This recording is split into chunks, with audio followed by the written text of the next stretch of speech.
কষ্ট করে স্পষ্ট কথাটা বলে ফেলো। তোদের কিসে এত ফাটছে?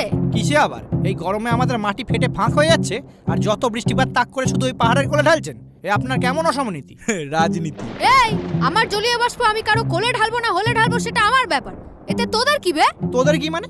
জলীয় বাষ্পের জলটা তো আমাদের জলাশয় থেকেই নিচ্ছেন। তো মাটি লাগা জলাশয়ের জলটা কি তোর বাবা ভরে, নাকি চোরাই জলের কল দিয়ে ওগুলো ভরিস? আর আমার পিছন দিয়ে কি তাপ বেরোয় যে আমি জল বাষ্প করব? তাপ নিয়ে কোনো চাপ থাকলে সূর্যদার সাথে কন্ট্যাক্ট কর। ও বাবা, তাহলে তো হয়ে গেল। আমার একটা বন্ধু সূর্যদার একটু বেশি কন্টাক্টে চলে এসেছিল। এখন সে পৃথিবীর বৃহত্তম মরুভূমি সাহারা।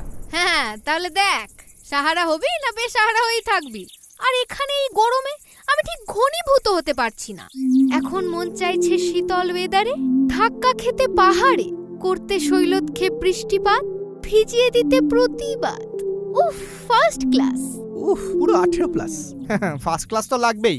উঁচু ভূমি, আবার পর্বতের ছেলে, তেলা মাথায় তেল দেয়া আর কি। ভাই, ওটা ভেজা মাথায় জল দেওয়া হবে না? চুকার, আরে একটা কথা বললে মুখে বাজ মেরে দেবো। হ্যাঁ, সেটা অন্তত করুন না, অন্তত বৃষ্টিপাত তো হবে। কিন্তু যে গড় যায় সে তো বর্ষায় না। বর্ষায় ডুবিয়ে মারবো তোকে মালো।